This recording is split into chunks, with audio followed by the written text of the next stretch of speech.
In this particular case, this individual was trained. This individual was within about 2 months before given a refresher. What we have seen in our investigation so far, that protocols were breached. There was an unfortunate incident back in, I think it was February, a few months ago, February, where a contract worker was electrocuted. I wonder what the vetting process is like before taking on these contractors,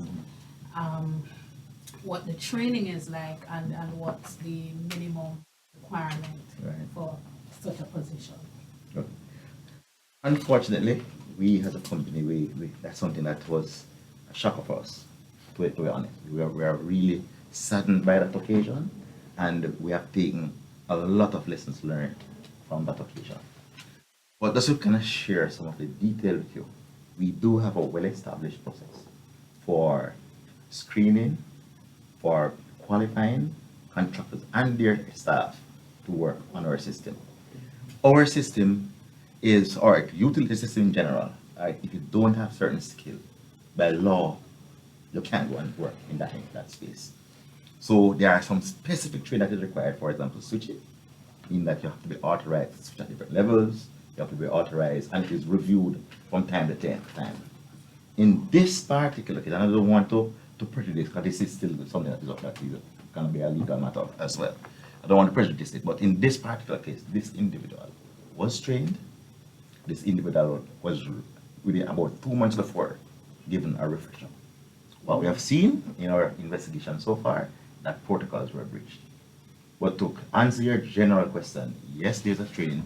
What we have observed, though, we have observed that there are elements of our contracting process that could have been strengthened. And what we are doing here is to strengthen those in terms of some mandatory requirements for the firm, not necessarily for the worker, but for the firm. And we're looking back at those from lessons learned and we're improving. There were systems and processes in place to prevent this.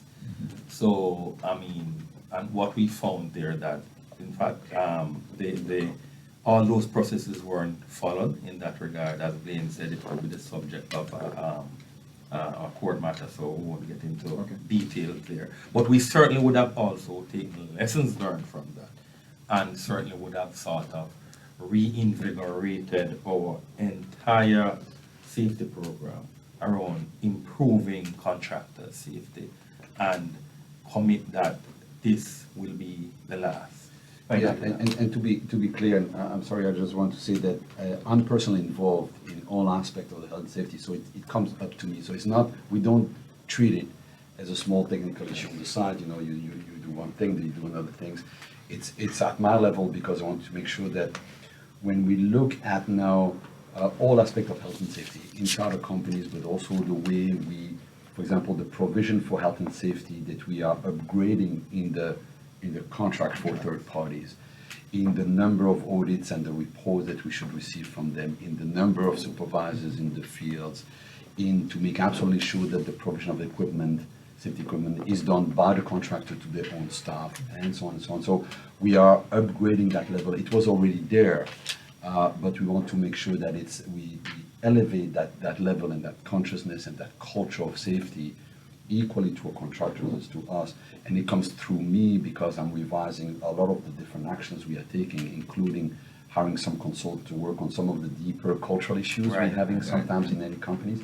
And so we really want to go from the bottom up and improve the safety culture, the safety behaviors, which is one of the issues we have highlighted and one of the lessons learned. So it's a really comprehensive program in which I'm personally vested to make sure that that sort of dramatic event does not happen anymore.